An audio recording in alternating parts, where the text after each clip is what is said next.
duties and shapes our democracy. To honor this occasion, we are conducting a mock parliament where students of grade 8, 9th and 11th step into the role of lawmakers. This activity helps us understand how debate takes place, how laws are formed, and how every voice matters in democracy.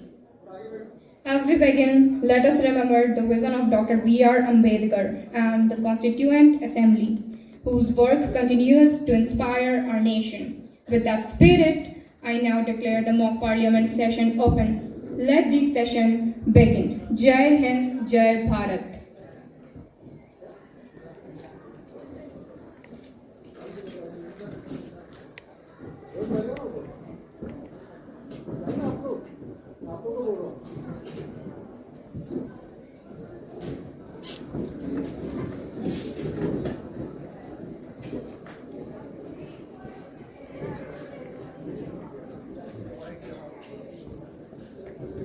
कृपया अपना स्थान ग्रहण करें। मैं ओम बिरला, इस संसद का सभापति, आप सभी का इस शीतकालीन सत्र में हार्दिक स्वागत करता हूँ। संविधान हमारे देश की आत्मा है, इसलिए कृपया करके इस सदन की गरिमा को बनाए रखें और कोई भी सदस्य एक दूसरे पर निजी टिप्पणी न करें। आज हम लोग डिजिटल इंडिया पर बात करेंगे।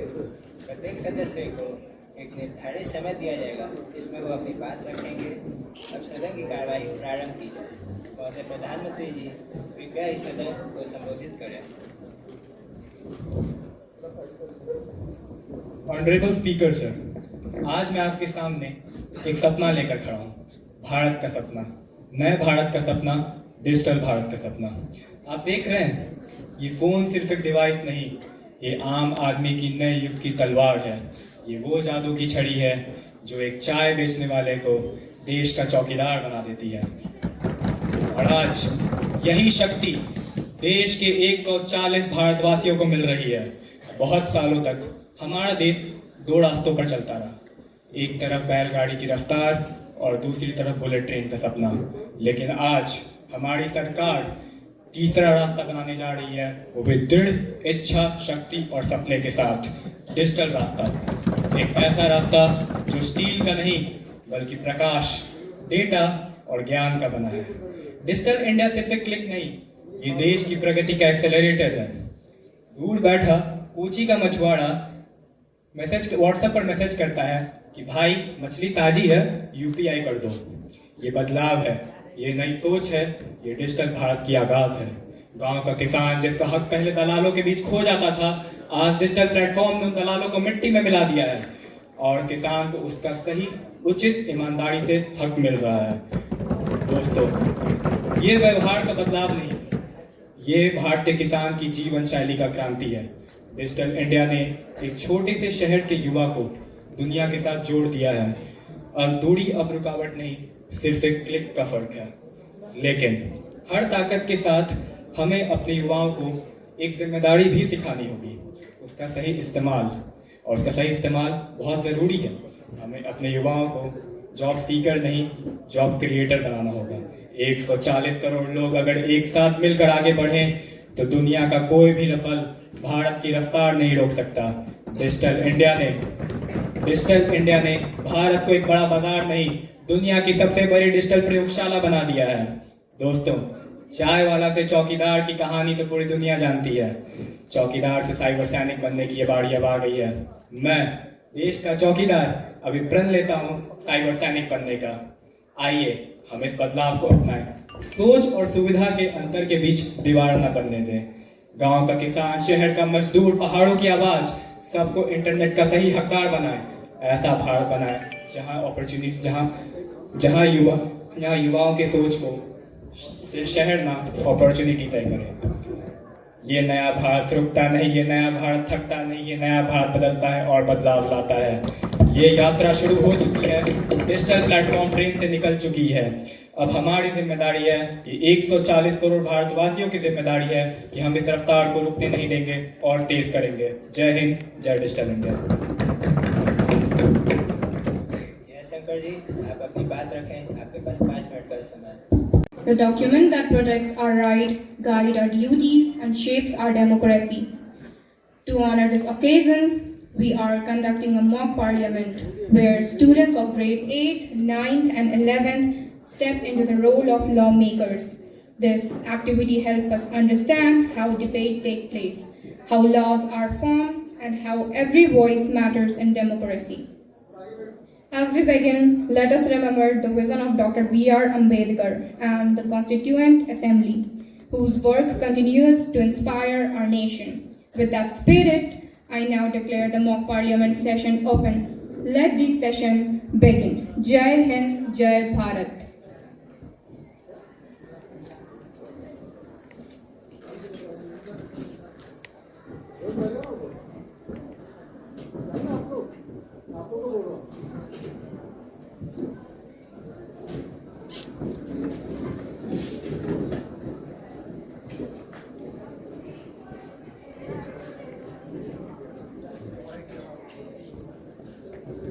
कृपया अपना स्थान ग्रहण करें। मैं ओम बिरला, इस संसद का सभापति, आप सभी का इस शीतकालीन सत्र में हार्दिक स्वागत करता हूँ। संविधान हमारे देश की आत्मा है, इसलिए कृपया करके इस सदन की गरिमा को बनाए रखें और कोई भी सदस्य एक दूसरे पर निजी टिप्पणी न करें। आज हम लोग डिजिटल इंडिया पर बात करेंगे। प्रत्येक सदस्य को एक निर्धारित समय दिया जाएगा जिसमें वो अपनी बात रखेंगे। अब सदन की कार्यवाही प्रारंभ की जाए। महोदय प्रधानमंत्री जी कृपया इस सदन को संबोधित करें। ऑनरेबल स्पीकर सर, आज मैं आपके सामने एक सपना लेकर खड़ा हूँ। भारत का सपना, नए भारत का सपना, डिजिटल भारत का सपना। आप देख रहे हैं, ये फोन सिर्फ एक डिवाइस नहीं, ये आम आदमी की नए युग की तलवार है। ये वो जादू की छड़ी है जो एक चाय बेचने वाले को देश का चौकीदार बना देती है। और आज यही शक्ति देश के 140 भारतवासियों को मिल रही है। बहुत सालों तक हमारा देश दो रास्तों पर चलता रहा, एक तरफ बैलगाड़ी की रफ्तार और दूसरी तरफ बुलेट ट्रेन का सपना। लेकिन आज हमारी सरकार तीसरा रास्ता बनाने जा रही है, वो भी दृढ़ इच्छा शक्ति और सपने के साथ। डिजिटल रास्ता, एक ऐसा रास्ता जो स्टील का नहीं बल्कि प्रकाश, डेटा और ज्ञान का बना है। डिजिटल इंडिया सिर्फ एक क्लिक नहीं, ये देश की प्रगति का एक्सेलरेटर है। दूर बैठा कोची का मछुआरा व्हाट्सएप पर मैसेज करता है कि भाई मछली ताजी है, यूपीआई कर दो। ये बदलाव है, ये नई सोच है, ये डिजिटल भारत की आगाज है। गांव का किसान जिसका हक पहले दलालों के बीच खो जाता था, आज डिजिटल प्लेटफॉर्म ने उन दलालों को मिट्टी में मिला दिया है और किसान को उसका सही उचित ईमानदारी से हक मिल रहा है। दोस्तों, ये व्यवहार का बदलाव नहीं, ये भारतीय किसान की जीवन शैली का क्रांति है। डिजिटल इंडिया ने एक छोटे से शहर के युवा को दुनिया के साथ जोड़ दिया है। अब दूरी अब रुकावट नहीं, सिर्फ एक क्लिक का फर्क है। लेकिन हर ताकत के साथ हमें अपने युवाओं को एक जिम्मेदारी भी सिखानी होगी, उसका सही इस्तेमाल। और उसका सही इस्तेमाल बहुत ज़रूरी है। हमें अपने युवाओं को जॉब सीकर नहीं, जॉब क्रिएटर बनाना होगा। 140 करोड़ लोग अगर एक साथ मिलकर आगे बढ़ें तो दुनिया का कोई भी बल भारत की रफ्तार नहीं रोक सकता। डिजिटल इंडिया ने भारत को एक बड़ा बाजार नहीं, दुनिया की सबसे बड़ी डिजिटल प्रयोगशाला बना दिया है। दोस्तों, चाय वाला से चौकीदार की कहानी तो पूरी दुनिया जानती है। चौकीदार से साइबर सैनिक बनने की ये बारी अब आ गई है। मैं देश का चौकीदार अभी प्रण लेता हूँ साइबर सैनिक बनने का। आइए हम इस बदलाव को अपनाएं, सोच और सुविधा के अंतर के बीच दीवार न बनने दें। गांव का किसान, शहर का मजदूर, पहाड़ों की आवाज, सबको इंटरनेट का सही हकदार बनाए। ऐसा भारत बनाए जहां अपॉर्चुनिटी, जहां युवाओं के सोच को शहर ना अपॉर्चुनिटी तय करे। ये नया भारत रुकता नहीं, ये नया भारत थकता नहीं, ये नया भारत बदलता है और बदलाव लाता है। ये यात्रा शुरू हो चुकी है, डिजिटल प्लेटफॉर्म ट्रेन से निकल चुकी है। अब हमारी जिम्मेदारी है, ये 140 करोड़ भारतवासियों की जिम्मेदारी है कि हम इस रफ्तार को रुकने नहीं देंगे और तेज करेंगे। जय हिंद, जय डिजिटल इंडिया। जय शंकर जी, आप अपनी बात रखें, आपके पास 5 मिनट का समय। And respected members, we launched Digital India. Some people got Aadhaar, UPI and instant rice delivery, and some got a new hobby to give their data to free for foreign apps and then write long posts about privacy. Raghav चड्डा जी, आप अपनी बात रखें, आपके पास 6 minute का समय है। Greetings to honorable speakers and house members. मेरा आज का विषय है डिजिटल डेमोक्रेसी। महोदय, आपकी डिजिटल क्रांति का शोर तो बहुत है, पर जमाना सच्चाई का सिग्नल है, आज भी बहुत कमजोर है। आप कहते हैं देश स्मार्ट बनेगा, शहर स्मार्ट बनेगा, लेकिन सड़क के गड्ढे आज भी बफरिंग कर रहे हैं। आप पर सरकारी वेबसाइट आज भी लोडिंग पे अटकी है। बुलेट ट्रेन का सपना तो आपने आंखों में सजा दिया है, पर असली धोखा तो आज भी युवा के साथ हो रहा है। हमने मांगा रोजगार, आपने 2 GB डाटा थमा दिया हाथ में। अब वो युवा क्या करेगा? अब वो युवा क्या करेगा जब भूख लगेगी तो क्या डाउनलोड का बटन दबाएगा? आपने तो बेरोजगारी को इंस्टाग्राम के फिल्टर के पीछे छुपा दिया है। आप कहते हैं सब कुछ ट्रांसपेरेंट है, सब कुछ क्लाउड पे है। अरे क्लाउड पे तो सिर्फ हमारा डाटा है। अरे प्राइवेसी बिक रही है, साइबर क्राइम बढ़ रहा है, और आप कहते हैं डरो मत, टेक्नोलॉजी है। जब हैकर एक क्लिक में किसी की जिंदगी नीलाम कर देता है तो आपका सरकार कहाँ मौन हो जाता है? असली विकास कब होगा? जब युवा रील पे नाचेगा नहीं।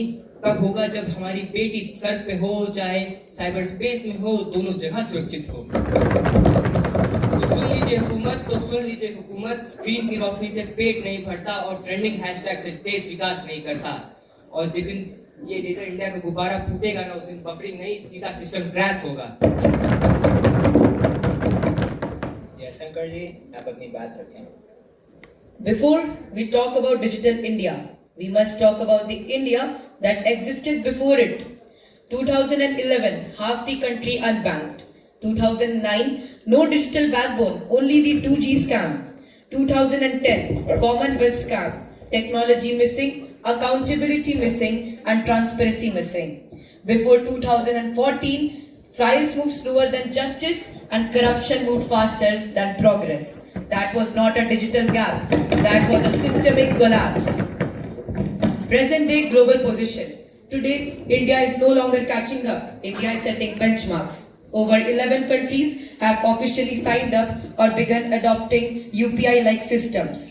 Today, India has over 100 unicorns and third largest startup ecosystem globally. For those who say digital India is limited, if digital India is limited, why is the world asking to adopt our models? If digital India is limited, why is the UN studying our systems? If digital India is limited, why is a small town Indian vendor using UPI better than a New York cab driver? Limitations are not in digital India. Limitations are in the eyes those who refuse to see the progress. Thank you. Rahul Gandhi ji, आप अपनी बात को रखें, आपके पास 3 minute का समय है। And fellow youth representatives, I rise today not to reject the vision of digital India, but to remind the ruling government that a digital dream without equal access is merely a digital illusion. Approximately 56% of India's population has access to internet. Nearly half the country is still offline. Do we still call it a digital India, which leaves such a large segment behind? If digital India is truly transforming governance, then why people are still waiting in long lines for rations, pensions and government services? An UDISC report indicates that only about 30% of India's rural government schools has a working computer. Under the shadow of being digital, our government is launching online-only schemes. May I ask Honorable Speaker, how a farmer without internet access is supposed to be benefited from your online-only schemes? When a farmer in Bihar cannot file a subsidy form, when an elderly pensioner is denied rations because her fingerprint doesn't match on an Aadhaar scanner, my fellow representatives, then we are not digital. Honorable members, Digital India should not be about app launches or flashy slogans. It should be about real empowerment, real inclusion and real access. Thank you. Sudhanshu Trivedi ji, आप अपनी बात रखें, आपके पास 4 minute का समय है। सर्वप्रथम माननीय अतिथिगण, वरिष्ठ नागरिकगण, युवा सदस्यों और भारत माता के अमर सिपाहियों को कोटि कोटि नमन। आज का विषय अत्यंत ही विचारणीय और वर्तमान संदर्भ में सर्वाधिक प्रासंगिक है, डिजिटल इंडिया और प्राइवेसी। यह विषय एक ऐसी कसौटी है जहां एक ओर राष्ट्र की प्रगति और आत्मनिर्भरता का प्रश्न है, तो दूसरी ओर नागरिक के व्यक्तिगत स्वतंत्रता का मुद्दा। महाभारत में विदुर नीति कहती है, अति ह्रासो तभी श्वासो नैव कार्य कदाचन, अर्थात अत्यंत ही अविश्वास और अत्यंत ही विश्वास कभी नहीं करना चाहिए। यह सूत्र डिजिटल इंडिया और प्राइवेसी के इस जटिल समीकरण को सुलझाने की कुंजी है। साथियों, हमने एक ऐसे भारत का बीजारोपण किया जहां एक गरीब से गरीब व्यक्ति का रुपए उसके बैंक खाते में सीधा पहुंचे, जहां एक किसान बैठे बैठे सरकारी योजनाओं का लाभ ले सके, जहां एक बेटी बिना किसी भेदभाव के डिजिटल लेन देन कर सके। यूपीआई, आधार, कोविड वैक्सीन की डिजिटल उपलब्धि ये कोई साधारण उपलब्धि नहीं है, ये तो नई भारत की डिजिटल रामायण के अमर श्लोक है। अंत में मैं बस इतना ही कहूंगा कि डिजिटल इंडिया हमारे राष्ट्र की अमृत काल की वह सशक्त नींव है जिस पर भारत विश्व गुरु बनने की ओर अग्रसर है, और प्राइवेसी का अधिकार इस नींव को मजबूत और टिकाऊ बनाने वाला सीमेंट है। हमारा लक्ष्य एक ऐसा भारत बनाना है जो न केवल टेक्नोलॉजी में एडवांस हो, बल्कि नैतिकता में एडवांस हो, नागरिक अधिकारों में एडवांस हो। यही सच्चे अर्थों में सर्वे भवन्तु सुखिनः सर्वे सन्तु निरामया की भावना को डिजिटल युग में साकार करना होगा। जय हिंद, जय भारत। जय बच्चन जी, आप अपनी बात को रखें, आपके पास 5 मिनट का समय है। माननीय सभापति महोदय, मुझे डिजिटल इंडिया पे बोलने का मौका दिया, धन्यवाद। 1 मिनट सर, ये व्हाट्सएप का नोटिफिकेशन आया है, शायद मेरे भाई का या फिर कोई ओटीपी। इस डिजिटल इंडिया में हमेशा कोई ना कोई संदेश आपका पीछा करता ही रहता है। महोदय, मैं डिजिटल इंडिया का पूरा समर्थन करती हूँ, बहुत ही शानदार विजन है, लेकिन पहले डिजिटल का मतलब मेरे लिए अपनी 10 उंगलियों पर गिनती करना था। अब तो ये मोबाइल ही मेरा दिमाग बन गया है। परेशानी यह है कि मेरी उंगलियां इस टच स्क्रीन के लिए बहुत मोटी है। मैं ऐप पर लिट्टी चोखा ऑर्डर करने बैठती हूँ और गलती से काले चावल और कीनुआ आ जाता है। यह पहला हमला है मेरी प्राइवेसी पर, मेरे पेट की प्राइवेसी पर। कहते हैं कैशलेस सोसाइटी, वाह क्या बात है, लेकिन महोदय मेरा पुराना बटुआ मेरा सबसे अच्छा दोस्त हुआ करता था। वह कभी मुझे जज नहीं करता था। अब ये फोन पे, गूगल पे, ये तो मेरे ससुराल जैसे बन गए हैं। मुझे नोटिफिकेशन भेजते हैं, आपने रात 11 बजे 500 रुपए के जलेबी पर खर्च किए हैं। क्या एक मशीन को मेरी जलेबी की गुप्त बातें पता होनी चाहिए? ये मेरी भावनात्मक प्राइवेसी का उल्लंघन है। इसलिए आईटी मंत्री से मेरा विनम्र निवेदन है, कृपया एक ऐसा डिजिटल इंडिया बनाइए जो मेरी माँ की अलमारी जितना सुरक्षित हो। तब तक मैं अपने ओटीपी से जूझती रहूंगी, गूगल पे के स्टेटमेंट से डरती रहूंगी और अपने जलेबी खाने की गुप्त बातों की रक्षा करती रहूंगी। जय हिंद, जय भारत। माननीय सभापति महोदय, माननीय सदस्यों, आज मैं सदन में डिजिटल इंडिया की उसी विजन पर बोलने आई हूँ जिसने हमारे देश को 21वीं सदी का डिजिटल शक्ति बनाकर खड़ा किया है। Digital India is not just a program, it's a revolution. आज भारत का हर नागरिक कह रहा है, मुझे लाइन में खड़े रहने की जरूरत नहीं, मेरा फोन ही मेरी सरकार है।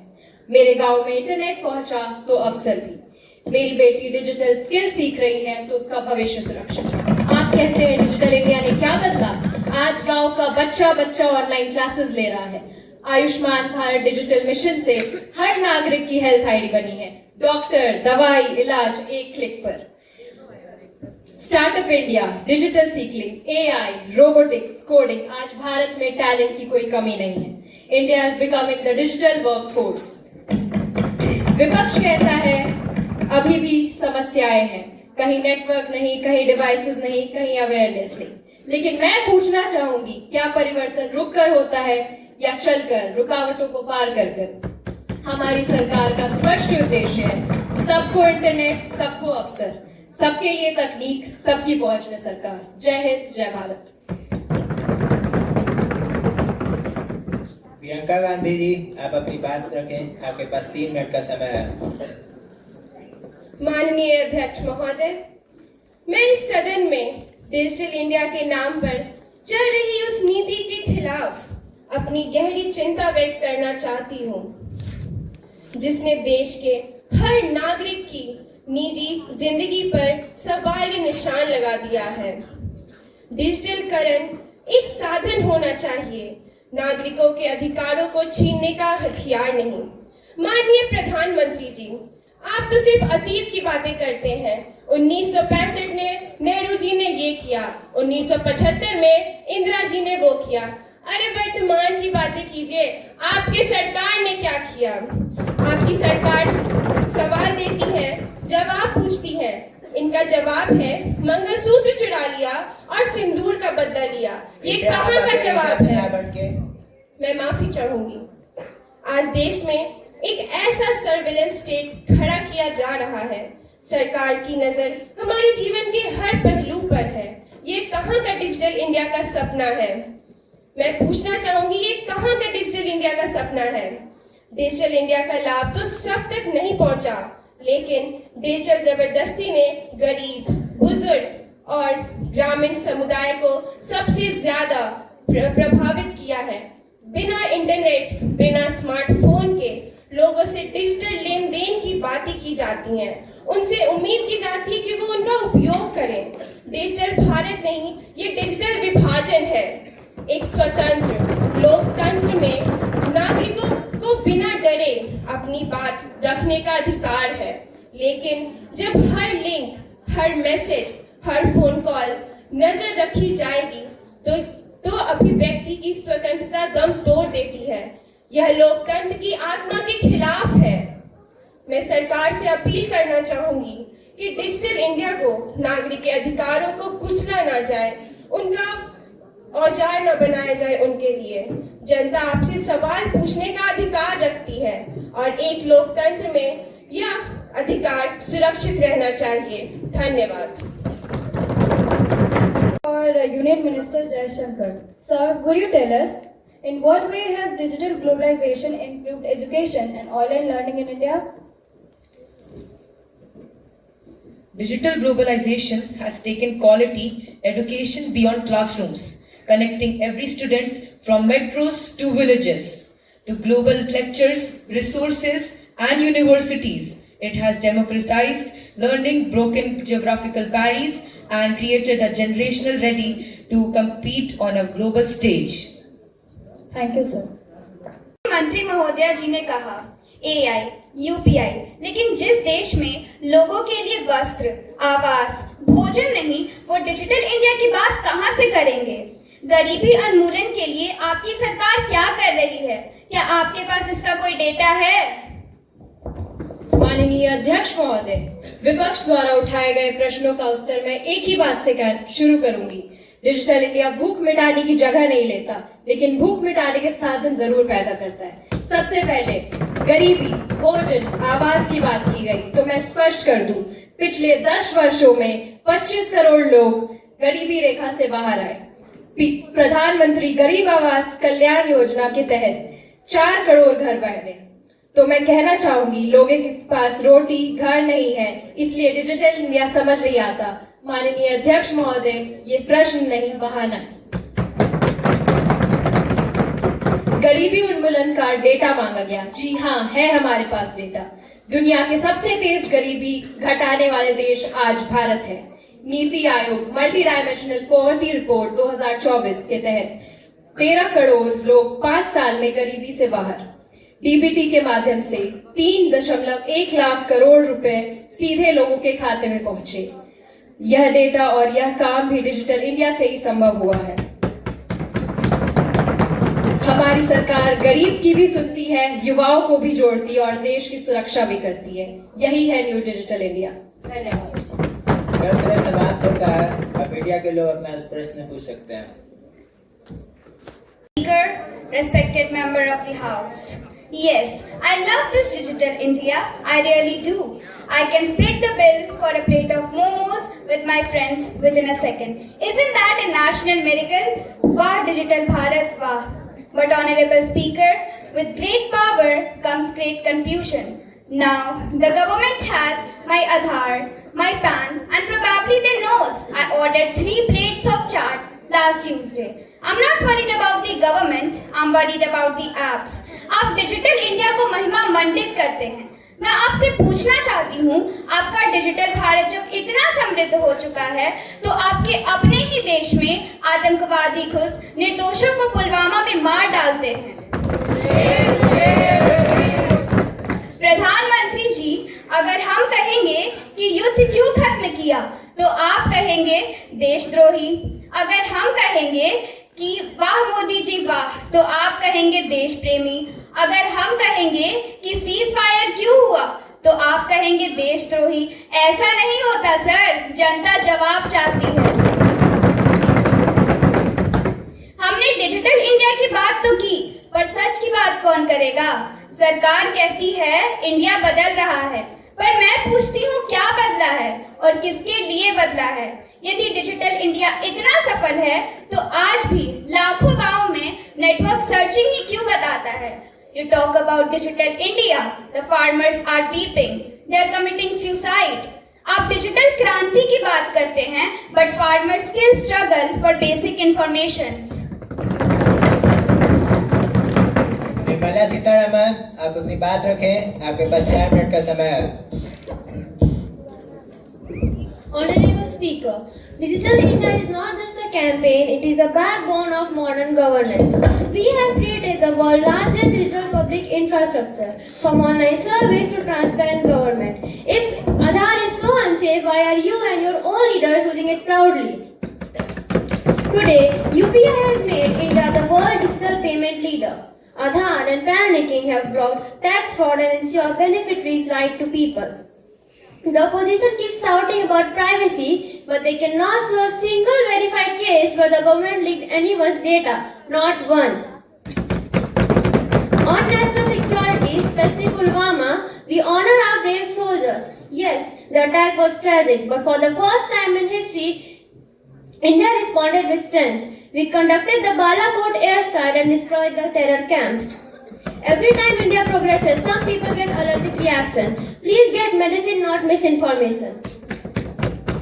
India is moving forward and at full speed, and the only one left behind are the ones still stuck in old politics. Thank you. Sanjay Singh ji, आप अपनी बात रखें। आपके पास 2 मिनट का समय। मैं इस सत्र की समाप्ति की घोषणा करता हूँ। आप सभी का धन्यवाद।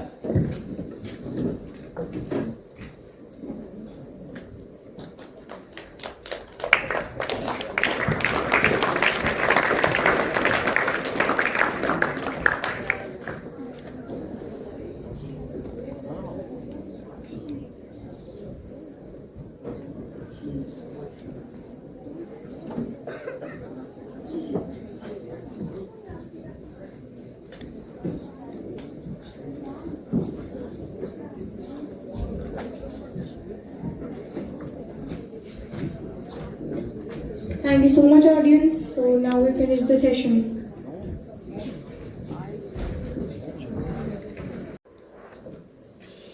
मैं इस सत्र की समाप्ति की घोषणा करता हूँ। आप सभी का धन्यवाद।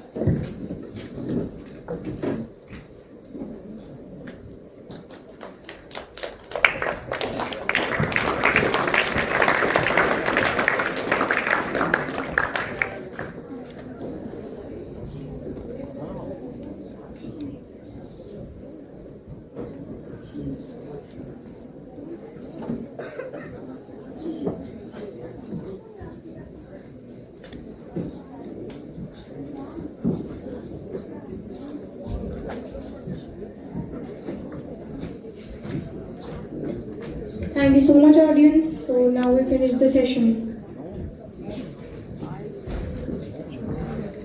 अपनी बात रखें, आपके पास 3 मिनट का समय है। माननीय अध्यक्ष महोदय, मैं आपकी धन्यवादी हूँ कि मुझे आपने अपने विचार रखने का अवसर दिया है। ये जगह मेरे लिए बहुत नई है। मैं एक नई सांसद हूँ। माननीय महोदय जी, डिजिटल इंडिया हमारे प्रधानमंत्री श्री नरेंद्र मोदी जी का एक सपना है जो आज हकीकत बन चुका है। इसने गरीबों को उनका हक दिलवाया है, भ्रष्टाचार की जड़ें कमजोर की हैं। आज कुछ लोग प्राइवेसी और प्राइवेसी का राग अलापते हैं। माननीय महोदय जी, मैं पूछना चाहती हूँ, क्या देश की सुरक्षा से बढ़कर कोई प्राइवेसी है? क्या आतंकवादियों और देशद्रोहियों को पनपने देना हमारी प्राइवेसी है? हमें अपने डेटा पर अपना अधिकार चाहिए। हमें एक ऐसा आत्मनिर्भर डिजिटल भारत बनाना है जो हमारी संस्कृति, हमारे संस्कार और हमारे मूल्यों की रक्षा करे। जय हिंद, जय भारत। रवि किशन जी, आप अपनी बात रखें, आपके पास 2 मिनट का समय है।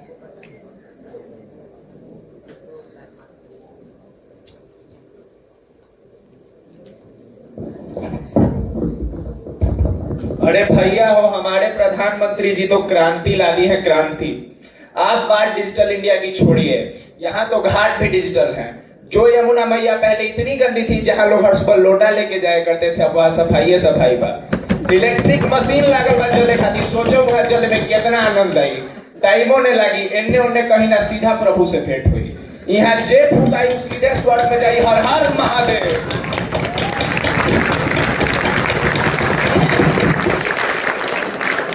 केजरीवाल, आप अपनी बात रखें, आपके पास 4 मिनट का समय है। माननीय अध्यक्ष महोदय और सदन के सभी सदस्यों को मेरा नमस्कार। अभी इन्होंने बात किया यमुना नदी की, जो पहले गंदी थी वो आज भी उतनी ही गंदी है जितनी पहले थी। आज भी लगभग 800 मिलियन लीटर गंदे पानी यमुना नदी में जाती है और आज भी उसमें 44 मिलियन लीटर गए कारखानों के पानी भी उस गंदे पानी और रसायन जाते हैं। आज हम एक बहुत इम्पोर्टेंट इशू पर बात करने आए हैं, डिजिटल इंडिया और प्राइवेसी के बीच का बैलेंस। हम टेक्नोलॉजी के खिलाफ नहीं है, पर भाई टेक्नोलॉजी बिना ट्रांसपेरेंसी के तो अंधेरे में तीर मारने जैसा है। आप लोग कहते हो डेटा सेफ है, लेकिन ब्रीच होते सब चुप क्यों हो जाते हो? डिजिटल इंडिया में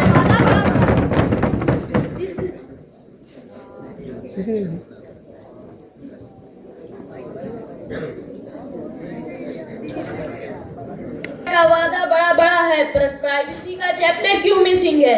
अगर प्राइवेसी कॉम्प्रोमाइज हो रहा है तो इस डिजिटल इंडिया का क्या मतलब?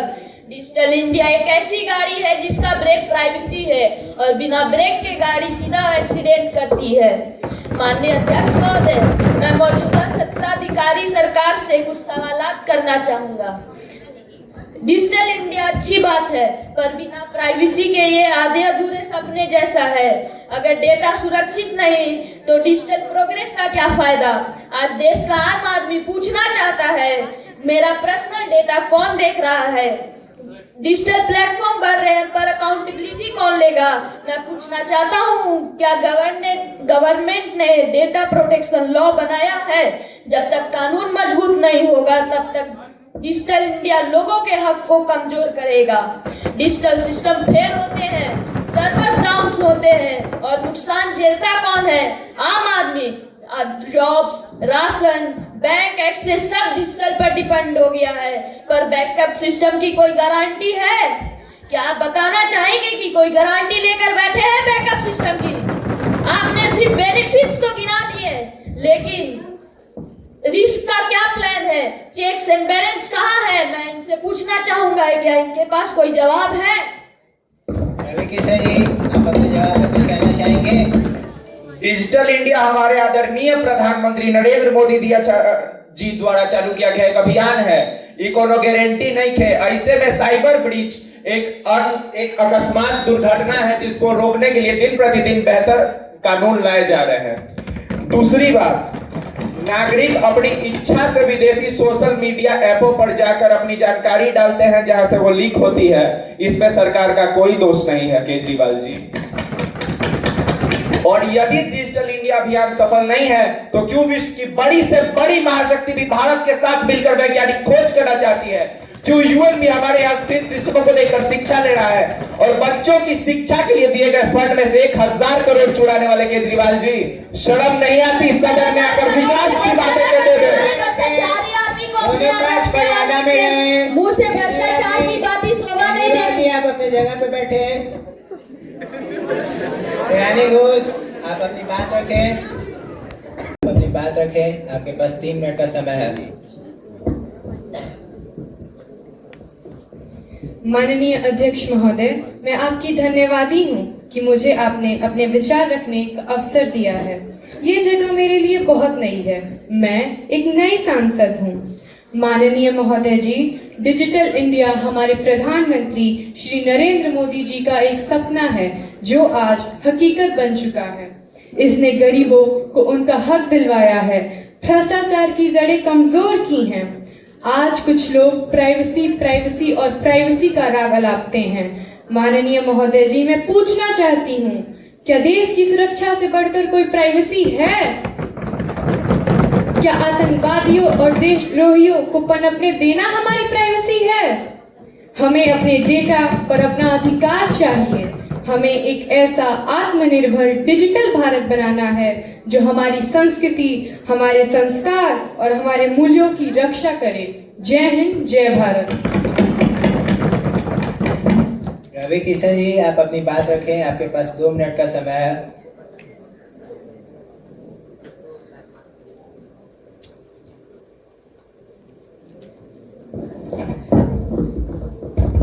अरे भैया हो, हमारे प्रधानमंत्री जी तो क्रांति ला दी है, क्रांति।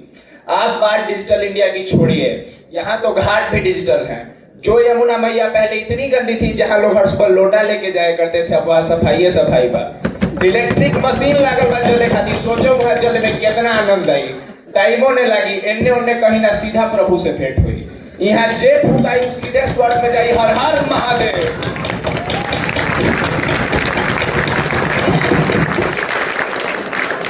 केजरीवाल, आप अपनी बात रखें। आपके पास 4 मिनट का समय है। माननीय अध्यक्ष महोदय और सदन के सभी सदस्यों को मेरा नमस्कार। अभी इन्होंने बात किया यमुना नदी की, जो पहले गंदी थी वो आज भी उतनी ही गंदी है जितनी पहले थी। आज भी लगभग 800 मिलियन लीटर गंदे पानी यमुना नदी में जाती है और आज भी उसमें 44 मिलियन लीटर गए कारखानों के पानी भी उस गंदे पानी और रसायन जाते हैं। आज हम एक बहुत इम्पोर्टेंट इशू पर बात करने आए हैं, डिजिटल इंडिया और प्राइवेसी के बीच का बैलेंस। हम टेक्नोलॉजी के खिलाफ नहीं है, पर भाई टेक्नोलॉजी बिना ट्रांसपेरेंसी के तो अंधेरे में तीर मारने जैसा है। आप लोग कहते हो डेटा सेफ है, लेकिन ब्रीच होते सब चुप क्यों हो जाते हो? डिजिटल इंडिया में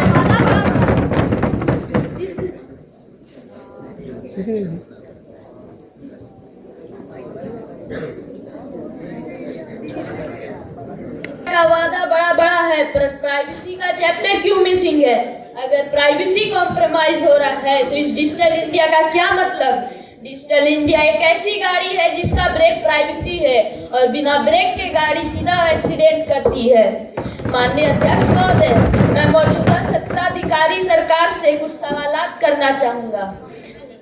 डिजिटल इंडिया अच्छी बात है, पर बिना प्राइवेसी के ये आधे अधूरे सपने जैसा है। अगर डेटा सुरक्षित नहीं तो डिजिटल प्रोग्रेस का क्या फायदा? आज देश का आम आदमी पूछना चाहता है, मेरा पर्सनल डेटा कौन देख रहा है? डिजिटल प्लेटफॉर्म बढ़ रहे हैं, पर अकाउंटेबिलिटी कौन लेगा? मैं पूछना चाहता हूँ, क्या गवर्नमेंट ने डेटा प्रोटेक्शन लॉ बनाया है?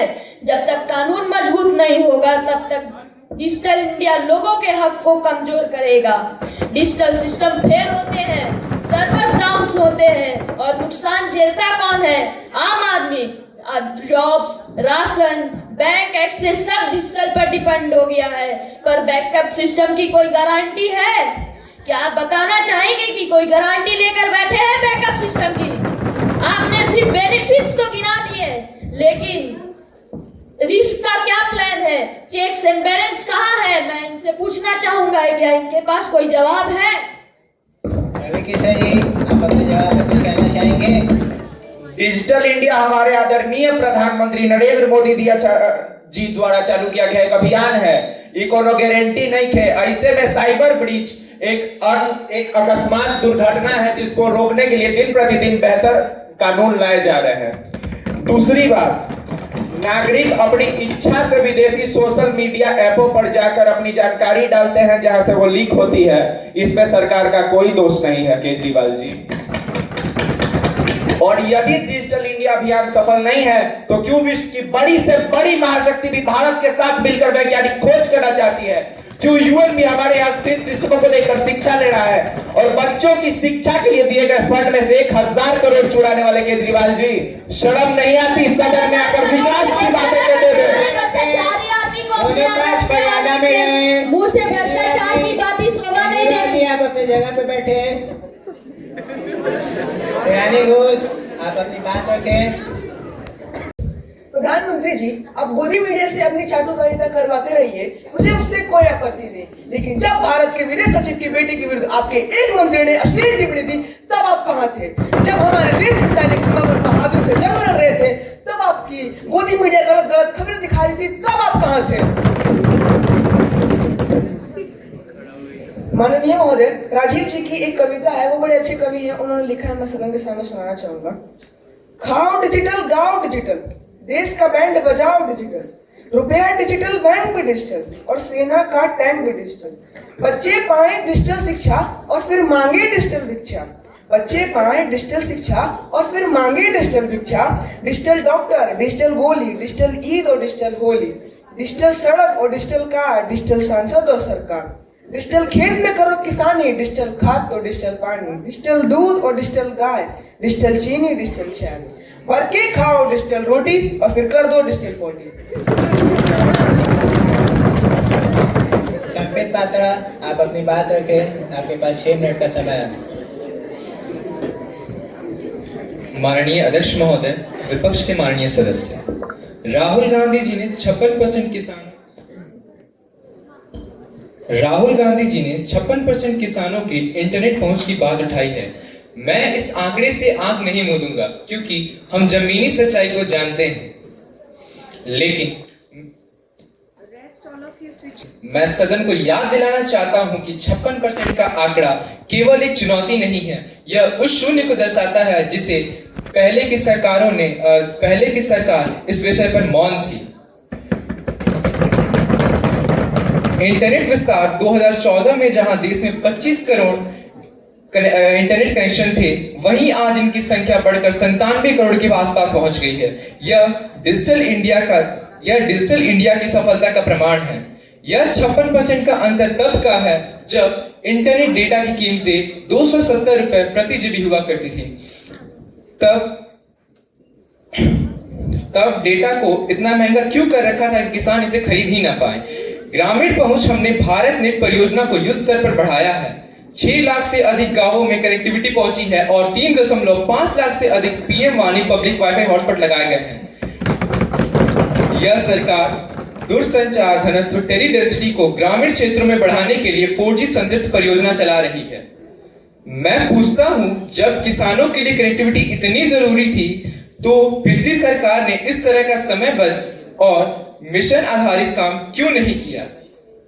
आज पीएम किसान योजना के तहत किसानों को 3.24 लाख करोड़ से अधिक की राशि सीधे उनके खाते में मिली है। बिना इंटरनेट के यह डीबीटी सफल नहीं हो सकता था। अगर 56% किसान इंटरनेट से वंचित हैं, तो बाकी 44% किसान के पास आज भी कृषि सलाह, मौसम की जानकारी और बाजार पहुंचने के लिए डिजिटल साधन मौजूद हैं। विपक्ष को निराशावादी आंकड़ों पर ध्यान ना देने के बजाय उन करोड़ों किसानों की प्रगति की ओर देखना चाहिए जो डिजिटल क्रांति से जुड़े हैं। माननीय अध्यक्ष महोदय, हमारी सरकार किसानों को अछूत नहीं छोड़ रही है, बल्कि उन्हें टेक्नोलॉजी से जोड़ रही है। कंगना रनौत जी, आप अपनी बात रखें।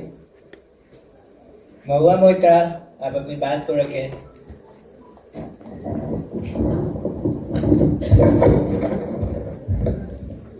Honorable Speaker, respected members of the House. I listened to my opponents and now it's time to talk about the reality. They spoke about farmers, but what digital India are they praising when a farmer can't even upload a crop form because the portal crashes more than it works? You call it progress, the farmer calls it a failure. They spoke about terrorism and national security. But how do we claim digital India when our own citizen data leaks from government platforms like a tap that can't be fixed? You call it security, the nation calls it a lie. Now let's talk about the things the government conveniently avoided. Let's talk about women's safety. Digital apps, panic button, flashy campaigns. Everything looks good. But what kind of digital India gives a button on screen but no safety on the street? You call it protection, women call it a false promise. Let's talk about innovation and science. While the world is building ethical AI, robotics, quantum labs, we are busy launching Paisa Kamao apps that promotes shortcuts over skills. You call it innovation, the youth calls it distraction. And let's talk about services and systems. Because the digital India that collapses the moment people actually need it is not a revolution, it's an inconvenience. You call it transformation, the citizens call it a daily struggle. And now, Honorable Speaker, I end with one question. If digital India is truly that powerful, then why do Indians trust strangers, screenshots and shortcuts more than the very system that is meant to protect them? You call it digital India, the people call it an act. Thank you. सयानी घोष, आप अपना सवाल पूछें। प्रधानमंत्री जी, आप गोदी media से अपनी चाटुकारिता करवाते रहिए, मुझे उससे कोई आपत्ति नहीं। लेकिन जब भारत के विदेश सचिव की बेटी के विरुद्ध आपके एक मंत्री ने अश्लील टिप्पणी दी, तब आप कहाँ थे? जब हमारे देश के सैनिक सीमा पर बहादुर से जंग लड़ रहे थे, तब आपकी गोदी मीडिया गलत खबरें दिखा रही थी, तब आप कहाँ थे? माननीय महोदय, राजीव जी की एक कविता है, वो बड़े अच्छे कवि हैं, उन्होंने लिखा है, मैं सदन के सामने सुनाना चाहूंगा। खाओ डिजिटल, गाओ डिजिटल, देश का बैंड बजाओ डिजिटल, रुपया डिजिटल, बैंक भी डिजिटल और सेना का टैंक भी डिजिटल। बच्चे पाएं डिजिटल शिक्षा और फिर मांगे डिजिटल भिक्षा। बच्चे पाएं डिजिटल शिक्षा और फिर मांगे डिजिटल भिक्षा। डिजिटल डॉक्टर, डिजिटल गोली, डिजिटल ईद और डिजिटल होली, डिजिटल सड़क और डिजिटल कार, डिजिटल सांसद और सरकार। डिजिटल खेत में करो किसानी, डिजिटल खाद तो डिजिटल पानी, डिजिटल दूध और डिजिटल गाय, डिजिटल चीनी, डिजिटल चाय। भर के खाओ डिजिटल रोटी और फिर कर दो डिजिटल पोटी। संपित पात्रा, आप अपनी बात रखें, आपके पास 6 मिनट का समय है। माननीय अध्यक्ष महोदय, विपक्ष के माननीय सदस्य, राहुल गांधी जी ने 56% किसानों के इंटरनेट पहुंच की बात उठाई है। मैं इस आंकड़े से आंख नहीं मूंदूंगा क्योंकि हम जमीनी सच्चाई को जानते हैं, लेकिन मैं सदन को याद दिलाना चाहता हूं कि 56% का आंकड़ा केवल एक चुनौती नहीं है, यह उस शून्य को दर्शाता है जिसे पहले की सरकार इस विषय पर मौन थी।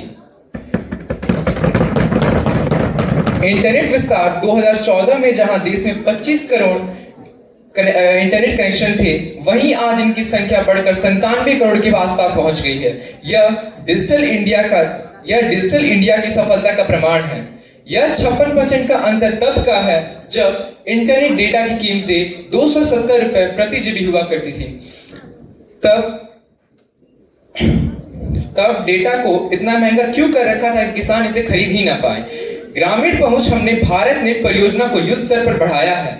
6 लाख से अधिक गांवों में कनेक्टिविटी पहुंची है और 3.5 लाख से अधिक पीएम वाणी पब्लिक वाईफाई हॉटस्पॉट लगाए गए हैं। यह सरकार दूरसंचार घनत्व टेलीडेंसिटी को ग्रामीण क्षेत्रों में बढ़ाने के लिए 4G संतृप्त परियोजना चला रही है। मैं पूछता हूं, जब किसानों के लिए कनेक्टिविटी इतनी जरूरी थी तो पिछली सरकार ने इस तरह का समयबद्ध और मिशन आधारित काम क्यों नहीं किया। आज पीएम किसान योजना के तहत किसानों को 3.24 लाख करोड़ से अधिक की राशि सीधे उनके खाते में मिली है। बिना इंटरनेट के यह डीबीटी सफल नहीं हो सकता था। अगर 56% किसान इंटरनेट से वंचित हैं, तो बाकी 44% किसान के पास आज भी कृषि सलाह, मौसम की जानकारी और बाजार पहुंचने के लिए डिजिटल साधन मौजूद हैं। विपक्ष को निराशावादी आंकड़ों पर ध्यान न देने के बजाय उन करोड़ों किसानों की प्रगति की ओर देखना चाहिए जो डिजिटल क्रांति से जुड़े हैं। माननीय अध्यक्ष महोदय, हमारी सरकार किसानों को अछूत नहीं छोड़ रही है, बल्कि उन्हें टेक्नोलॉजी से जोड़ रही है। कंगना रनौत जी, आप अपनी बात रखें। महुआ मोहित्रा, आप अपनी बात को रखें।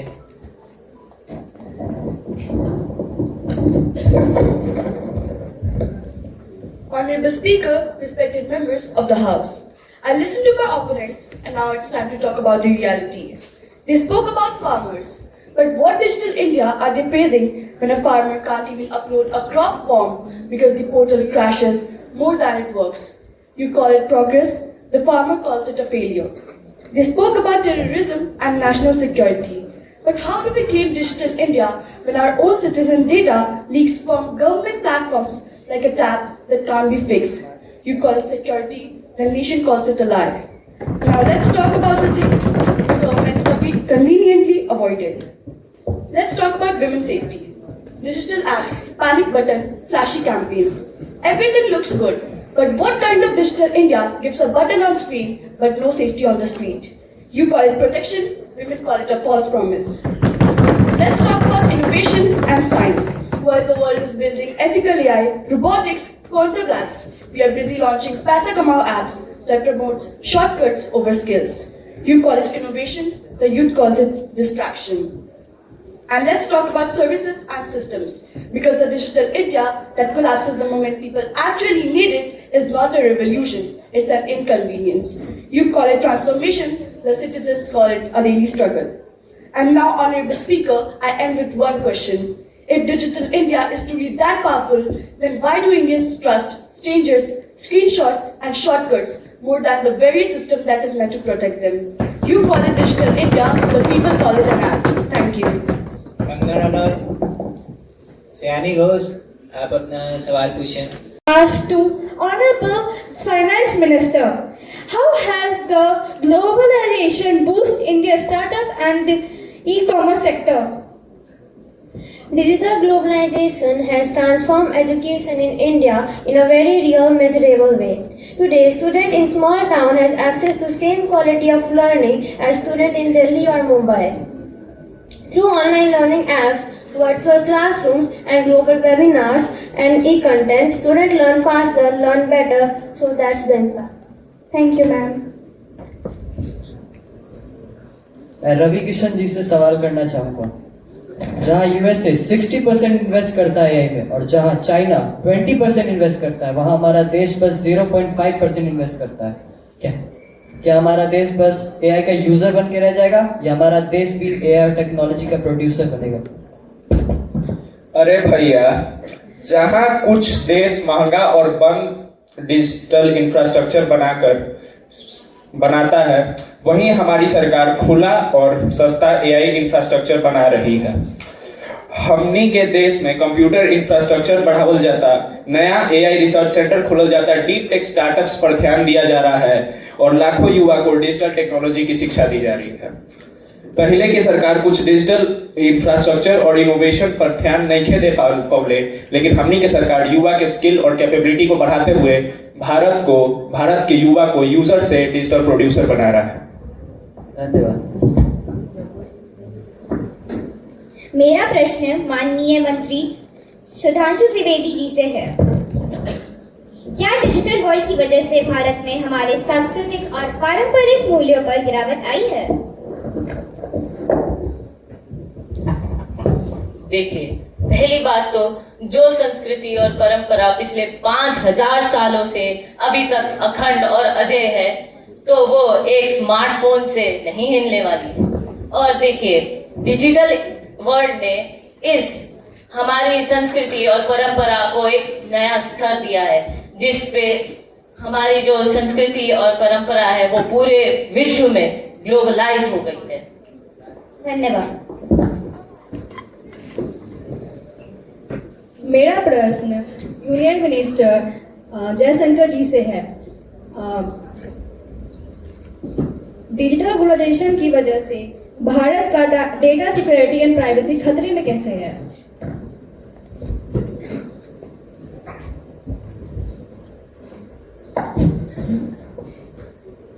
डिजिटल ग्लोबलाइजेशन एक मौका भी है और एक चैलेंज भी। पर जब बात डेटा सिक्योरिटी की हो, भारत किसी भी कॉम्प्रोमाइज को स्वीकार नहीं करता। फॉरेन प्लेटफॉर्म्स और साइबर थ्रेट हमारे डेटा को निशाना बनाते हैं, लेकिन हमारी सरकार ने डिजिटल इंडिया को सिक्योर बनाने के लिए सबसे मजबूत प्रोटेक्शन फ्रेमवर्क खड़ा किया है।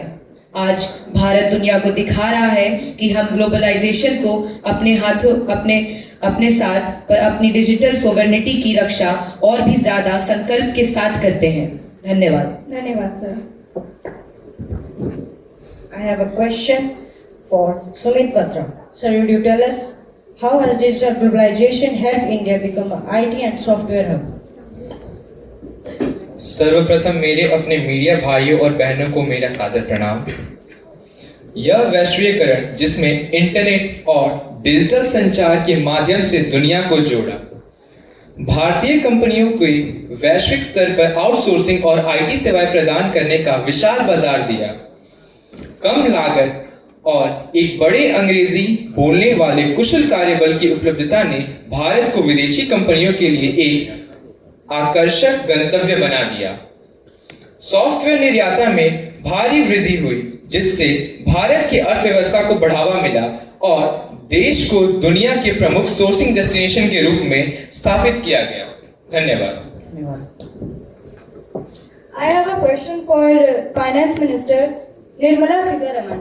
Ma'am, we would like to know, nowadays cameras are scamming by UPI and other platforms. Also, citizens are not safe online and it is increasing day by day. So what initiatives you have taken to stop it? Let's be clear, online scams through VPI and digital platforms are rising and the government is tackling its head on. We have blocked lakhs of false SIMs, heightened KYC, deployed AI-based fraud detection and activated IBO helpline to freeze fraudulent transactions within a minute.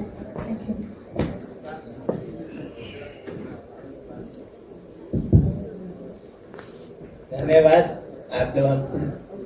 Asked to Honorable Finance Minister, how has the globalization boosted India's startup and the e-commerce sector?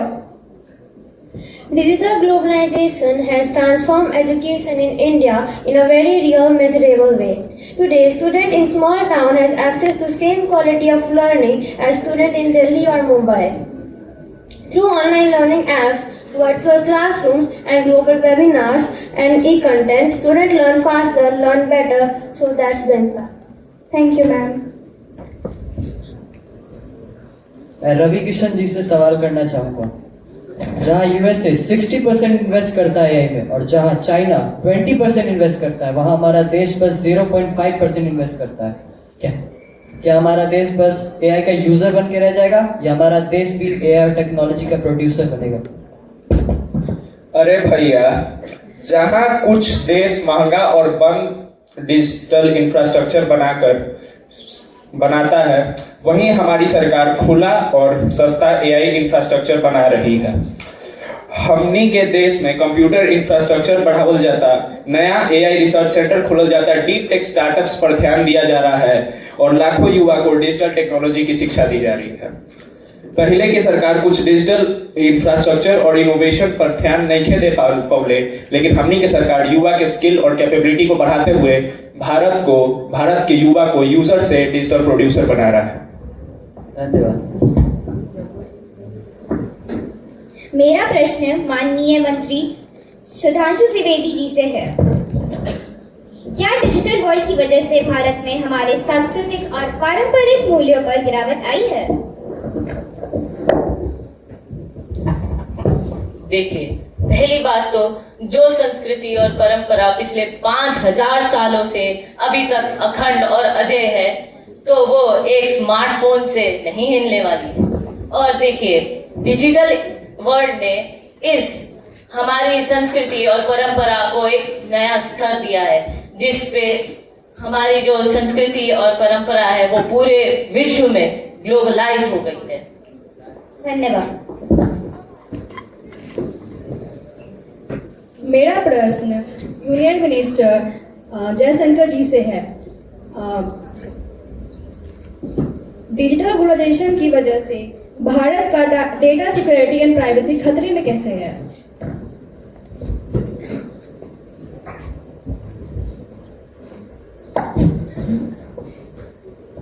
Digital globalisation एक मौका भी है और एक challenge भी। पर जब बात डेटा सिक्योरिटी की हो, भारत किसी भी कॉम्प्रोमाइज को स्वीकार नहीं करता। फॉरेन प्लेटफॉर्म्स और साइबर थ्रेट हमारे डेटा को निशाना बनाते हैं, लेकिन हमारी सरकार ने डिजिटल इंडिया को सिक्योर बनाने के लिए सबसे मजबूत प्रोटेक्शन फ्रेमवर्क खड़ा किया है। आज भारत दुनिया को दिखा रहा है कि हम ग्लोबलाइजेशन को अपने हाथों अपने साथ पर अपनी डिजिटल सोवरेनिटी की रक्षा और भी ज्यादा संकल्प के साथ करते हैं। धन्यवाद। धन्यवाद sir. I have a question for Sumit Patra. Sir, would you tell us how has digital globalization helped India become an IT and software hub? सर्वप्रथम मेरे अपने मीडिया भाइयों और बहनों को मेरा सादर प्रणाम। यह वैश्वीकरण जिसमें इंटरनेट और डिजिटल संचार के माध्यम से दुनिया को जोड़ा, भारतीय कंपनियों को वैश्विक स्तर पर आउटसोर्सिंग और आईटी सेवाएं प्रदान करने का विशाल बाजार दिया। कम लागत और एक बड़े अंग्रेजी बोलने वाले कुशल कार्यबल की उपलब्धता ने भारत को विदेशी कंपनियों के लिए एक आकर्षक गंतव्य बना दिया। सॉफ्टवेयर निर्यात में भारी वृद्धि हुई, जिससे भारत की अर्थव्यवस्था को बढ़ावा मिला और देश को दुनिया के प्रमुख सोर्सिंग डेस्टिनेशन के रूप में स्थापित किया गया। धन्यवाद। I have a question for Finance Minister Nirmala Sitharaman. Ma'am, we would like to know, nowadays camera scamming by UPI and other platforms. Also, citizens are not safe online and it is increasing day by day. So what initiatives you have taken to stop it? Let's be clear, online scams through VPI and digital platforms are rising and the government is tackling its head on. We have blocked lakhs of false SIMs, heightened KYC, deployed AI-based fraud detection and activated IBO helpline to freeze fraudulent transactions within a minute.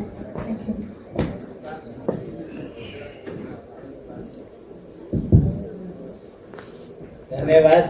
आप लोग Asked to Honorable Finance Minister, how has the globalization boosted India's startup and the e-commerce sector? Digital globalization has transformed education in India in a very real, measurable way. Today, student in small town has access to same quality of learning as student in Delhi or Mumbai. Through online learning apps, virtual classrooms and global webinars and e-content, students learn faster, learn better, so that's the impact. Thank you, ma'am. मैं रवि किशन जी से सवाल करना चाहूँगा।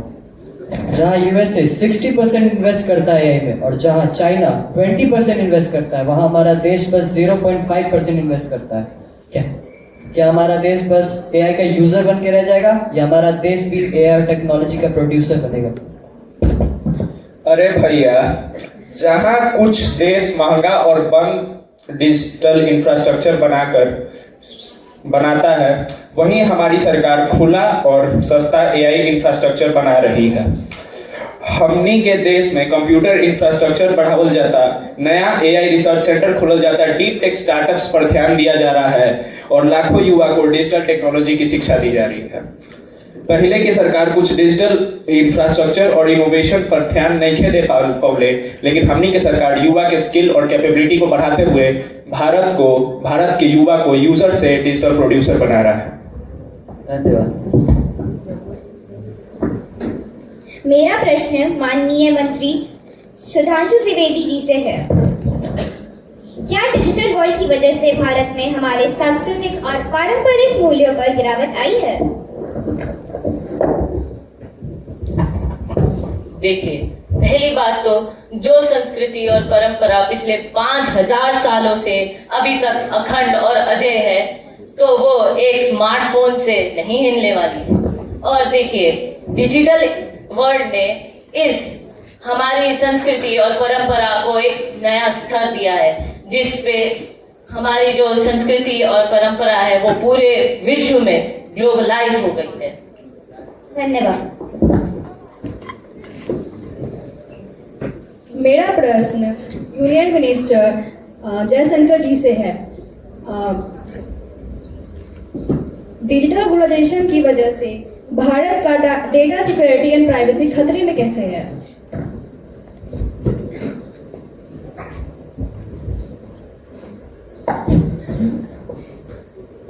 Digital globalisation एक मौका भी है और एक चैलेंज भी। पर जब बात डेटा सिक्योरिटी की हो, भारत किसी भी कॉम्प्रोमाइज को स्वीकार नहीं करता। फॉरेन प्लेटफॉर्म्स और साइबर थ्रेट हमारे डेटा को निशाना बनाते हैं, लेकिन हमारी सरकार ने डिजिटल इंडिया को सिक्योर बनाने के लिए सबसे मजबूत प्रोटेक्शन फ्रेमवर्क खड़ा किया है। आज भारत दुनिया को दिखा रहा है कि हम ग्लोबलाइजेशन को अपने हाथों अपने साथ पर अपनी डिजिटल सोवरेनिटी की रक्षा और भी ज्यादा संकल्प के साथ करते हैं। धन्यवाद। धन्यवाद sir. I have a question for Sumit Patra. Sir, would you tell us how has digital globalization helped India become an IT and software hub? सर्वप्रथम मेरे अपने मीडिया भाइयों और बहनों को मेरा सादर प्रणाम। यह वैश्वीकरण जिसमें इंटरनेट और डिजिटल संचार के माध्यम से दुनिया को जोड़ा, भारतीय कंपनियों को वैश्विक स्तर पर आउटसोर्सिंग और आईटी सेवाएं प्रदान करने का विशाल बाजार दिया। कम लागत और एक बड़े अंग्रेजी बोलने वाले कुशल कार्यबल की उपलब्धता ने भारत को विदेशी कंपनियों के लिए एक आकर्षक गंतव्य बना दिया। सॉफ्टवेयर निर्यात में भारी वृद्धि हुई, जिससे भारत की अर्थव्यवस्था को बढ़ावा मिला और देश को दुनिया के प्रमुख सोर्सिंग डेस्टिनेशन के रूप में स्थापित किया गया। धन्यवाद। I have a question for Finance Minister Nirmala Sitharaman. Ma'am, we would like to know, nowadays cameras scamming by UPI and other platforms. Also, citizens are not safe online and it is increasing day by day. So what initiatives you have taken to stop it? Let's be clear, online scams through VPI and digital platforms are rising and the government is tackling its head on. We have blocked lakhs of false SIMs, heightened KYC, deployed AI-based fraud detection and activated IBO helpline to freeze fraudulent transactions within a minute.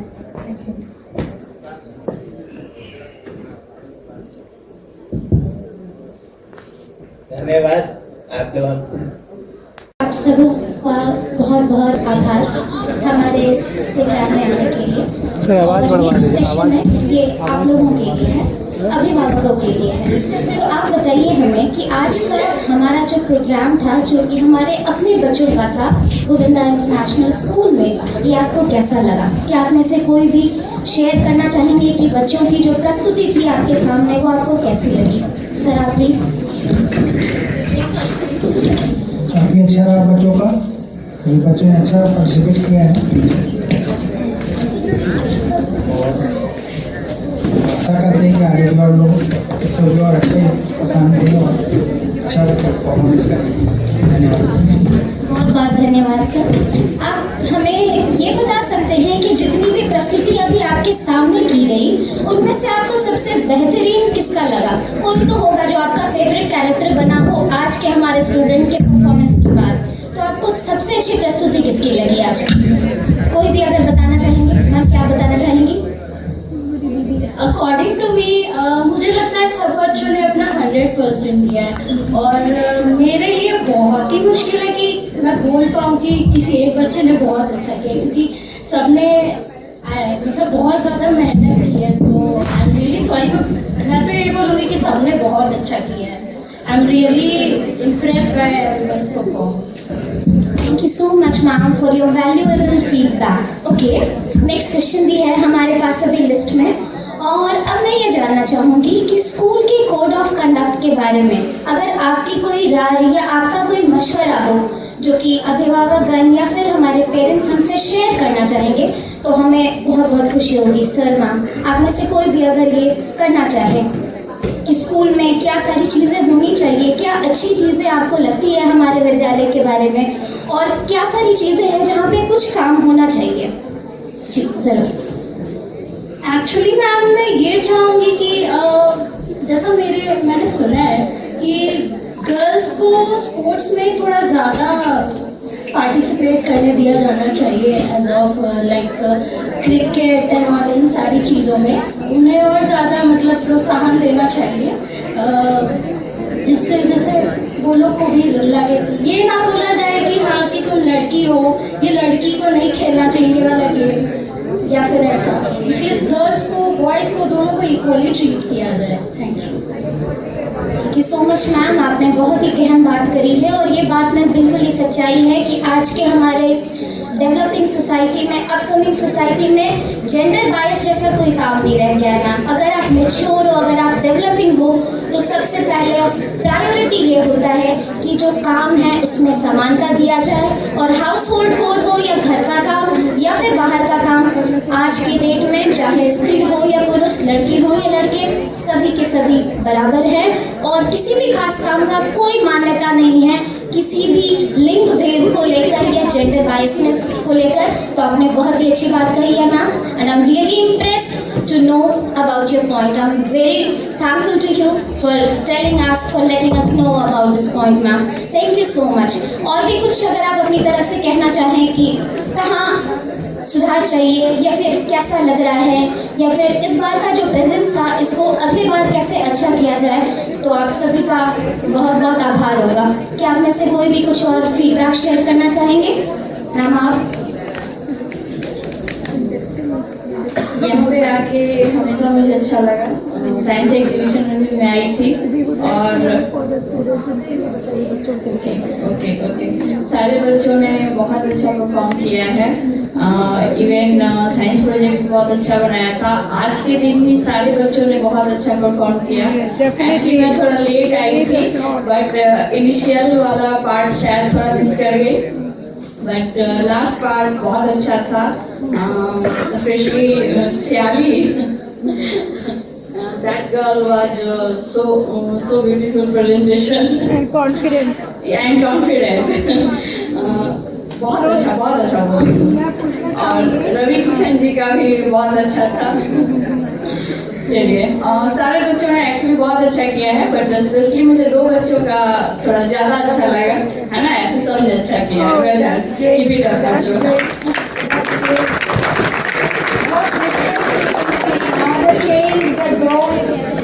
I'm sure आप लोग को लगा होगा ना जब आप पहले आते थे और जब अभी आते चेंजेस बच्चों में उनके प्रेजेंटेशन में बताएं आपको बताएंगे तभी बच्चों को भी मोटिवेट बताइए कुछ तो चेंज था। चेंज तो मुझे दिखा। Am I right? Am I right? Yes, ma'am. Kids, Yes, students. Yes, ma'am. So who is going to share? आप बोलेंगे तो बच्चे और ग्रोथ उनका दिखेगा। पहले के मुकाबले और अभी के मुकाबले फेस देम, उनको जरूरत है इसकी। आप सभी का बहुत बहुत आभार हमारे इस प्रोग्राम में आने के लिए। ये सेशन है ये आप लोगों के लिए है, अभिभावकों के लिए है। तो आप बताइए हमें कि आज का हमारा जो प्रोग्राम था जो कि हमारे अपने बच्चों का था गोविंदा इंटरनेशनल स्कूल में, ये आपको कैसा लगा? क्या आप में से कोई भी शेयर करना चाहेंगे कि बच्चों की जो प्रस्तुति थी आपके सामने वो आपको कैसी लगी? सर आप प्लीज। काफ़ी अच्छा रहा बच्चों का, सभी बच्चों ने अच्छा पार्टिसिपेट किया है और आशा करते हैं कि आगे भी और लोग इससे भी और अच्छे पसंद दें और अच्छा परफॉर्मेंस करें। धन्यवाद। बहुत बहुत धन्यवाद सर। आप हमें ये बता सकते हैं कि जितनी भी प्रस्तुति अभी आपके सामने की गई उनमें से आपको सबसे बेहतरीन किसका लगा? कोई तो होगा जो आपका फेवरेट कैरेक्टर बना हो आज के हमारे स्टूडेंट के परफॉर्मेंस के बाद। तो आपको सबसे अच्छी प्रस्तुति किसकी लगी आज? कोई भी अगर बताना चाहेंगे, मैम क्या बताना चाहेंगी? अकॉर्डिंग टू मी मुझे लगता है सब बच्चों ने अपना 100% दिया है और मेरे लिए बहुत ही मुश्किल है कि मैं बोल पाऊँ कि किसी एक बच्चे ने बहुत अच्छा किया क्योंकि सबने मतलब बहुत ज़्यादा मेहनत की है। तो आई एम रियली सॉरी, मैं तो ये बोलूँगी कि सबने बहुत अच्छा किया है। आई am really impressed by everyone's performance.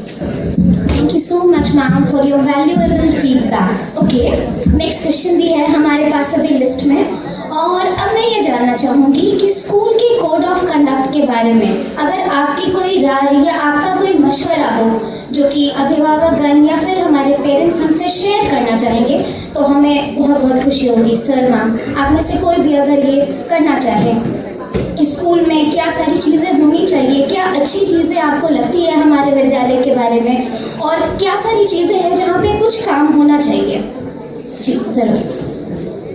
Actually ma'am मैं ये चाहूँगी कि जैसा मैंने सुना है कि गर्ल्स को स्पोर्ट्स में थोड़ा ज़्यादा पार्टिसिपेट करने दिया जाना चाहिए, as of like cricket and all, इन सारी चीज़ों में उन्हें और ज़्यादा मतलब प्रोत्साहन देना चाहिए, जिससे वो लोग को भी लगे, ये ना बोला जाए कि हाँ कि तुम लड़की हो, ये लड़की को नहीं खेलना चाहिए वाला गेम, या फिर ऐसा। इसलिए गर्ल्स को बॉयज़ को दोनों को इक्वली ट्रीट किया जाए। Thank you so much ma'am, आपने बहुत ही गहन बात करी है, और ये बात में बिल्कुल ही सच्चाई है कि आज के हमारे इस डेवलपिंग सोसाइटी में, अपकमिंग सोसाइटी में जेंडर बायस जैसा कोई काम नहीं रह गया मैम। अगर आप मेच्योर हो, अगर आप डेवलपिंग हो, तो सबसे पहले प्रायोरिटी ये होता है कि जो काम है उसमें समानता दिया जाए, और हाउस होल्ड कोर हो या घर का काम या फिर बाहर का काम, आज की डेट में चाहे स्त्री हो या पुरुष, लड़की हो या लड़के,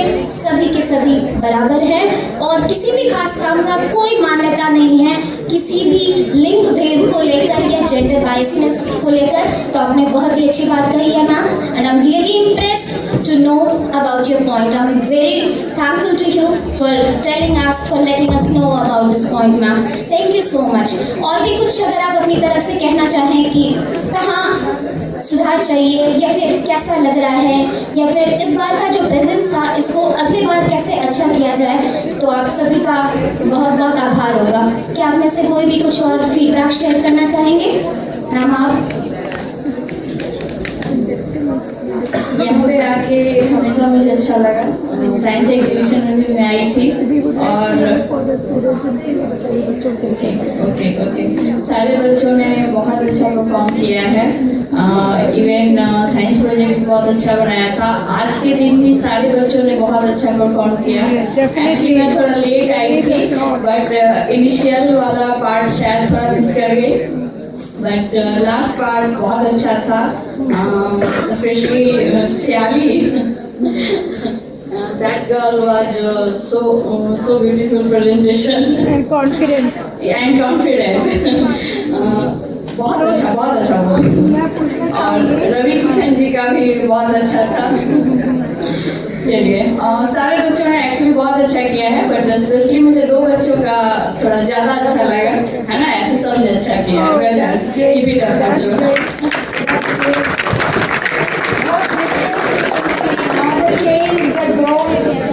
I'm sure आप लोग को लगा होगा ना, जब आप पहले आते थे और जब अभी आ रहे, चेंजेस बच्चों में, उनके प्रेजेंटेशन में बताएं, आपको बताएंगे तभी बच्चों को भी motivate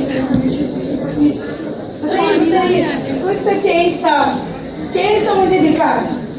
Am I right? Am I right? Yes, ma'am. Kids, Yes, students. Yes, ma'am. So, who is going to share? आप बोलेंगे तो बच्चे और ग्रोथ उनका दिखेगा। पहले के मुकाबले और अभी के मुकाबले फेस देम, उनको जरूरत है इसकी। हो चाहे कहीं पे भी वो है, अफोर्ड की बात करनी है, चाहे कहीं भी पार्टिसिपेट करना हो, इसके बाद धीरे उनको दूर होते जाएंगे। Very nice. All of you, please. Very important. And day night, Asio sir and Principal ma'am is like, they want them to come out as shining stars. Am I right? Your pronunciation, your phonics, everything is taken into consideration. Is it true what I'm saying? This will all work and add to your growth. Please, those are not spoken. कितने लोग ने नहीं बोला अपने valuable words. Ma'am, please come here. बोलिए बोलिए, आज बोलने का दिन है बच्चों के लिए, है ना? So this will be the last. Thank you बच्चा, वेरी गुड, और आगे अच्छे करते रहना। बहुत अच्छा लगा आप लोगों का performance. All of you, congratulations students. Keep doing hard work and continue to learn and grow. Thank you. हो चाहे कहीं पे भी वो एक अंकुर की बात करती है, चाहे कहीं भी पार्टिसिपेट करना हो, रिश्तेदार धीरे धीरे उनके दूर होते जा रही है। Very nice, very nice. All of you, please.